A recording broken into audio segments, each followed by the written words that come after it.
finish up this series of seminars, or this set of seminars, I'd like to invite John back on stage. Also, our colleague Bruce Hawker from Fine & Country Algarve, and our other colleague Patricia Casaburi from Goldcrest Properties. If you three could join me on stage again now, very briefly. I have asked all our panelists to answer some questions from me, very briefly, about the different properties that you can buy around Portugal. So I think we'll do it informally and just, would you prefer a chair? Yeah, maybe. Bring 3 chairs? Yeah. Thank you very much. We've got 2 microphones and 4 people, so this could be interesting, but yes, perfect, there we go, right. I'm going to pass you this microphone. First time we've done this format, so you, right, me and Bruce will share this one. Is this one working? Hello? Yes, right, great, okay. So, what I wanted to do is familiarise our audience just with the expertise of each of our 3 panellists, and also to give you a little flavour about what's available in each region of Portugal, so that you can then go and talk to these 3 or anybody else in the room about what your property needs might be. So my first question to each of our panellists, very briefly, is please tell us a little bit about yourself, where you live and why you live there. Bruce, you've done this before. Tell us where you live and why. Good afternoon, everybody. So I've lived in the Algarve for 43 years. Moved there as a small child when my parents moved over. My background is mostly in the publishing business, but also in real estate. Fine & Country is my wife and a business partner, so we run the Fine & Country offices across the Algarve, specialising mostly in the sale of villas. The Algarve to us is simply the best place in the world to live. We absolutely love it. We're in such easy reach of Lisbon and Seville for a bit of culture. We have a great outdoor lifestyle. We walk our dog on the rooftops every morning. The food's great, the wine's great. It doesn't get much better. Now, I'm going to ask Patricia now to answer the same question. Patricia, you run a company called Global Citizen Solutions with a subdivision called Goldcrest Properties. Tell us a little bit about who you are, what you do, and where you live right now. Yeah, sure. Hi there. So I'm originally from Brazil, and I moved to London about 20 years ago, and now I've been living in Lisbon for 2 years. I'm absolutely loving it. It's a completely different lifestyle. It's the weather, goes without saying, is amazing, and we're in central Lisbon, but every weekend we're just exploring and going, to different parts of the country. We're kind of spoiled of beauty and natural parks and the beach, so we're really, really enjoying. And what I find what's happening in Portugal is equally exciting. We've had a connection with Portugal all our lives, and it's noticeable all of the difference in the vibe. It feels like London was maybe 20 years ago when it became more international. There's an explosion of different cuisines, and Portugal is undergoing the same, I think, phase. Not just Lisbon, but I guess. The Algarve was always more international, but we're seeing that in Porto and across, like Porto, which is like a lovely area that's getting a lot of attracting a lot of new people. So yeah, it's brilliant. Patricia, you've just published a book called How to Buy Property in Portugal, haven't you? Just tell us very briefly about that. We helped in the launch, and I remember we did I thought the book was extremely well written. Just tell us the title of the book. So the title is How to Buy Property in Portugal. And the idea, and this is something, I don't know if you haven't been to our website, have a go. And it's not just publicity, but we take a lot of pride of putting a lot of quality content out there. But what we find having conversations with different clients and prospect clients is that it's very hard to try to kind of navigate through everything that you see out there. So the idea with the book is to kind of like shut down the noise and just get clear content, hard data, relevant data, which is we work with several partners like Confidencial Imobiliário, which is a kind of a government body or part of the institution that regulates the real estate market. And yeah, so that's why we've written the book, and it's super. It includes everything, every aspect, but about the process of buying and everything else around it that you need to concern yourself, like from utilities to insurance and everything else in between. And John, perhaps you could just remind us. We heard from you just now from your company, from Émigré. Just tell us very briefly a little bit about yourself. You told us already, but why Funchal, why Madeira? What's special about Funchal and Madeira? Well, it's relatively small. It's a very cosmopolitan population. There's lots of newcomers. There are no saga louts, as I call them, which is beneficial. I'm about 4 times wealthier on a day-to-day basis as a result of the tax regime, which adds a bit of latitude to life. And I've got year-round sun. There's no winter. Winter is what, 20 during the day and 12 at night. That's winter. I can take that, and that lasts for about 3 weeks as far as I'm concerned. So I can cope with that sort of thing. At 73, I should be possibly thinking of retirement. My father's 96 and still playing golf 3 times a week, so probably the genes are okay for a while. And I've only just remarried for the last 6 years, so I have to put some time into that as well. Make sure I do it correctly. Super, right, okay. Bruce, tell us a little bit more. You are heavily involved in the real estate scene in the Algarve through Fine & Country. If someone wanted to buy a 3-bed villa along the Algarve right now, what sort of prices are they looking at? And presumably it varies along the coast.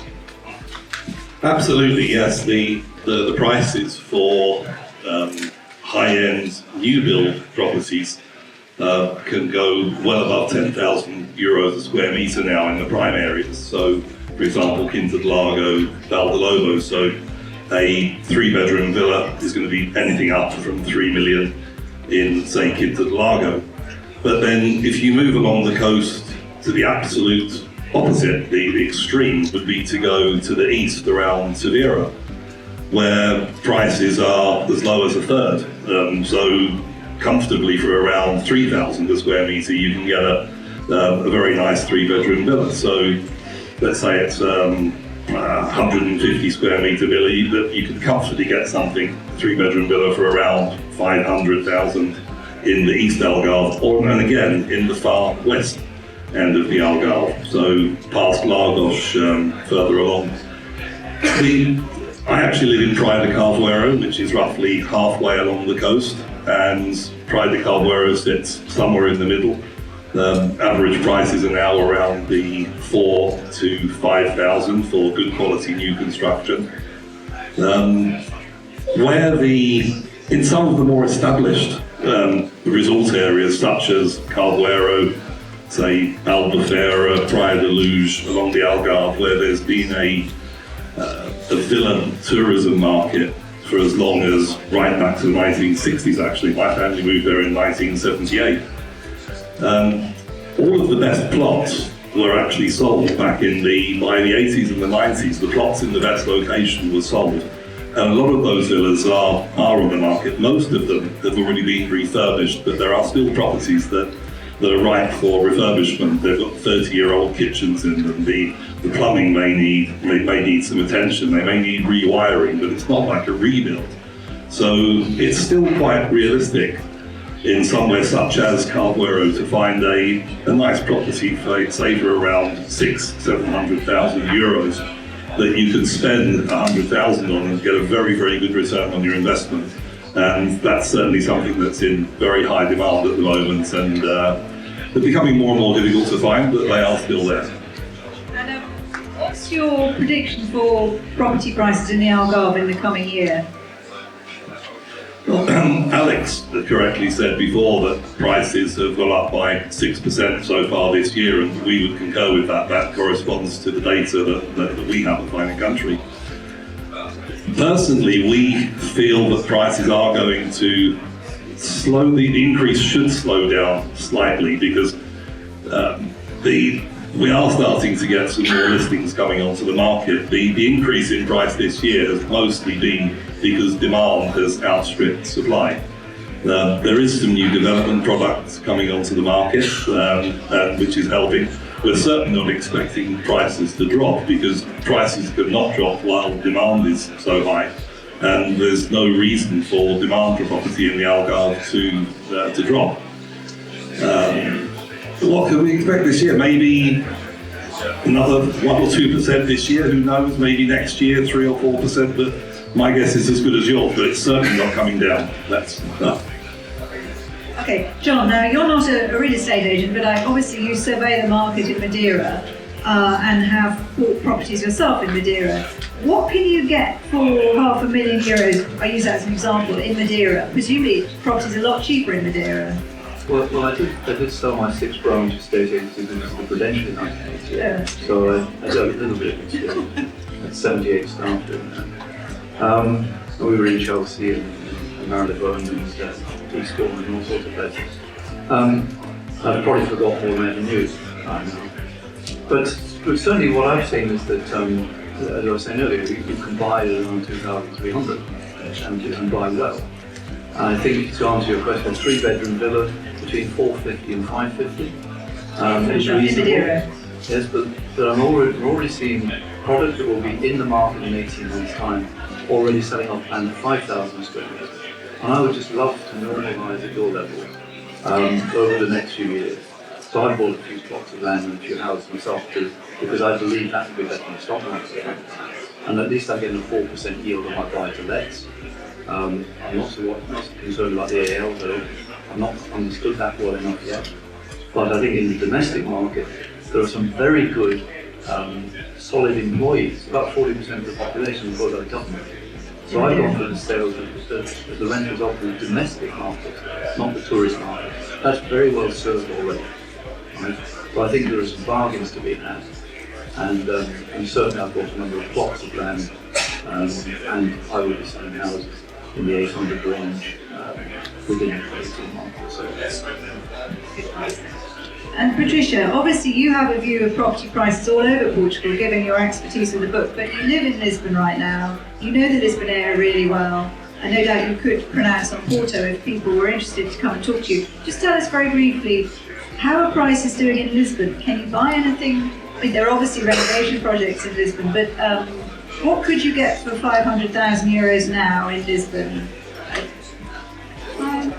Much like the Algarve, it really depends on location. Obviously, most more established neighborhoods, you could probably buy a lovely 2-bedroom apartment.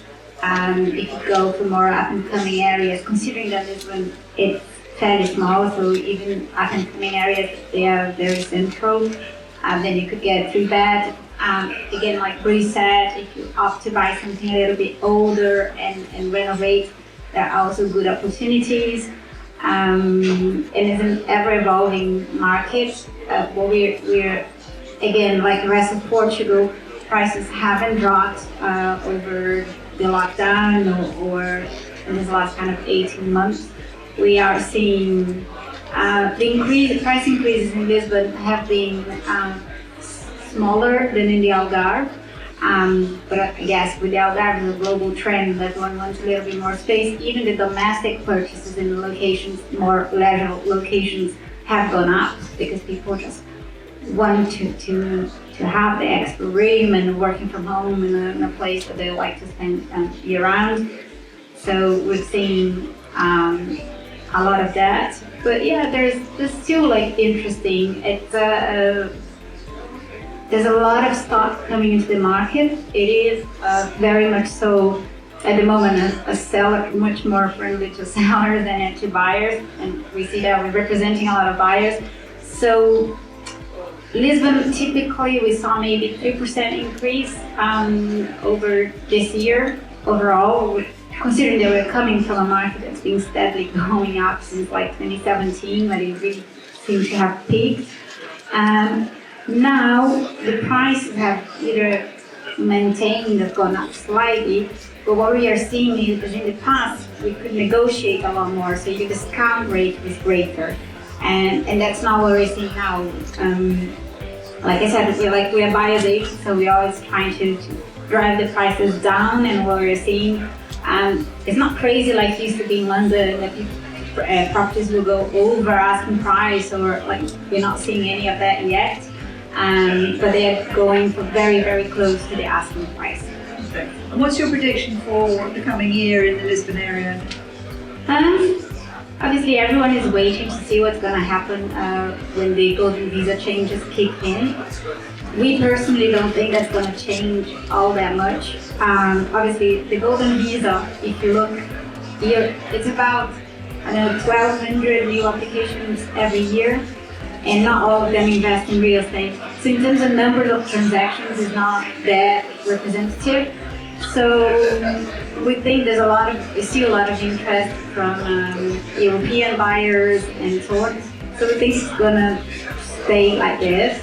Again, not huge price increases, but slowly maintain the range. Yes, okay, one last comment from John before we finish. I'd just like to make one point on this. Sometimes actually buying a property isn't appropriate at all. For instance, Sharon, the currency people were saying you could save 32,000 in foreign exchange sale. That's about the tax duty on 500,000 purchase. So we've got to consider that one. But in fact, if you're not going to become a resident, well, why not look at the funds as well? Because you don't have to pay the duty on that. You get diversification with professional people. And I met some of the developers made some years ago, 6 years ago. I wish I bought up the 6,000 euros a square metre in Hippisley. I thought that one was completely wrong. So sometimes the fund might be the solution. Yes. And at the moment it's 350, it's a hurry, get it done. Maybe that's how you solve your residence thing, and then take your time about it. Just a thought. Right, ladies and gentlemen, thank you for all those options. So we've come to the end of our first series of seminars. A big thank you to Bruce, to John and to Patricia. Feel free to talk to any of them on their stands now. And obviously we've got our relocation specialists and our mortgage specialists as well on the chamber stand, and another solicitor as well. So thank you so much, ladies and gentlemen. Feel free to talk to any of our exhibitors. Our next seminar starts at 3 p.m. Thank you very much.